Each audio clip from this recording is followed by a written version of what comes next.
Hello everyone, my name is Cucumber Boy, and today we're going to be doing something different and reading some scary stories. I might not be doing a whispering ASMR, but let me know if you like it or not. Hey, I have a question. I need advice, a suggestion, a solution, anything. Something has been eating my photos. I don't know why either. However, the eating photos aren't what I'm talking about. It's the thing that's eating them. I find the picture frames broken with the photos on the outside, with a massive bite mark on it and a wet spot around the edge where it was bit. And to make matters stranger, it's purely pictures of me, my portraits, and every photo with my face in it would have a face bitten out of it. You'd expect to not know what the thing is that had been eating my photos. For a while I suspected mice, cats, dogs, but mice wouldn't smash a photo frame open just to get the photo, and I don't know any cat or dog. Plus, my neighbourhood isn't prone to strays wandering round. That resulted in me installing cameras around my house and seeing the creatures responsible. And what I saw was the very reason why I've come to ask for help from all of you. I was reviewing the footage 3 days ago, seeing if I could find anything that could give me closure on this mystery, but instead I saw a tall, pink, fleshy creature hunched over. This thing had fingers that had to be at least a foot long.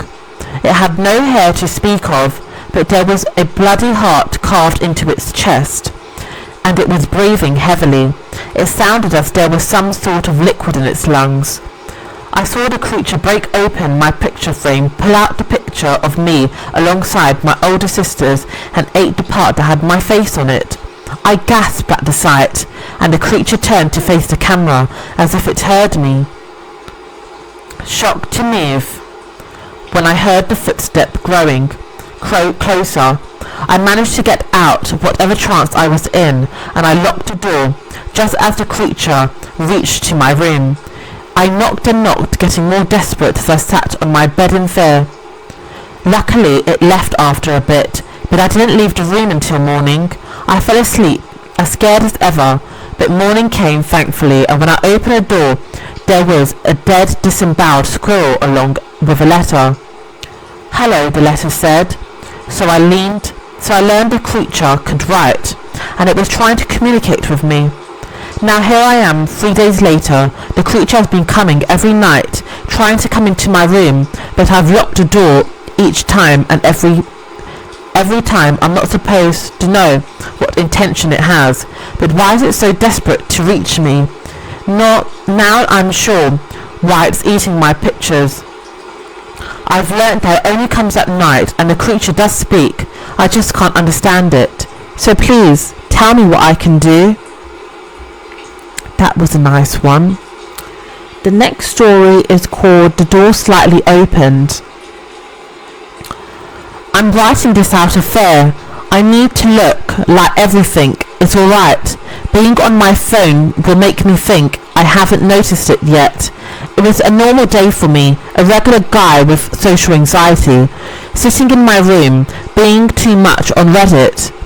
I know what my room looks like, since I'm almost entire time I've been there, except when I go to the toilet or go downstairs to make food. I know my dumbbells lay on the right side of my room, directly under my keyboard. My mat is where I do exercises, stands next to it. I have 2 dressers, and each of them stands in one corner of my room. I have one of my Xbox 360 and a tiny TV where I play a lot of my games. It's maybe 1 meter away from my bed, and one of the doors is slightly open. It's a black void inside, since there isn't any light in there. I didn't open it. I never open it because it's just old stuff in there that I never need, like old school books or old childhood toys I used to play with. When I left my room to take a piss, it wasn't open, I know that for sure. I didn't touch it. But when I came back and back down on my bed, I saw it. I saw the black slit of the door being opened slightly, out of the corner of my eye, and the worst part is that I could feel cold air coming out of it, like it's winter and just out of a warm house into snow. I'm so scared. I'm pretending like I didn't notice. I don't know why, but I have a feeling in my gut. Whatever is in there wants me to look. Oh my god. I never believed in supernatural stuff, but this is real. Maybe I'm just crazy. Maybe I'm making this all up because I'm tired of something. I don't know what to do. I'm just too scared to move. My senses are alert. I'm sweating a lot. Even though it's cold, wind outside is making me shiver. Oh my god. Oh my god. Oh my god. I need to get help. This is making a sound. It's made a sound I never heard before in my entire life. I think I know what it wants me to find in there. It wants me to react. And oh my god, I just want to cry and scream like a girl. I don't want to look. What if it wants me to look? What if it wants to kill me? I need help. I don't want to be alone anymore. I can't stay here any longer. I need to make a plan to get out. I think I should just keep pretending I don't notice and go to the toilet like I usually do. But what if it wants me to do this? What if it wants me to kill me as soon as I move? No, I need to do something. If I'm here longer, I just might start crying like a child. I'm doing it. I'm going to take everything in my will. Now start sprinting away. I just need to pretend everything is normal. Everything is normal. Oh my god, if someone is reading this, please tell my parents I love them, and call the paranormal crew to help me. That was a nice one too. I hope you enjoyed these stories. If you want me to read another one, please let me know. There's one here that I found. It's called I started working in a shopping mall and this gave me a series of strange rules. Over the years, my life has been a roller coaster of hopes and disappointments. As a young person, I dreamed of an exciting career, full of adventures, but reality proved to be very different. After high school, I was unsure what I wanted to do. My parents never pressured me to pursue a college degree. However, lacking a clear passion, I decided not to continue my studies and ended up working in a supermarket job. My life turned into a series of repetitive days, attending uninteresting customers and packing groceries with a purpose. Though I still dreamed of adventures and challenges, I resigned my life without them. One day I was walking through the mall after my night shift and I noticed a sign advertised a security guard position. I thought the job didn't sound particularly exciting. I decided to give it a chance. The pay was decent and I needed the money. I thought that maybe being a security guard at the shopping mall, that could bring me some action and excitement. When I applied, strangely, they didn't ask me for a resume or work experience.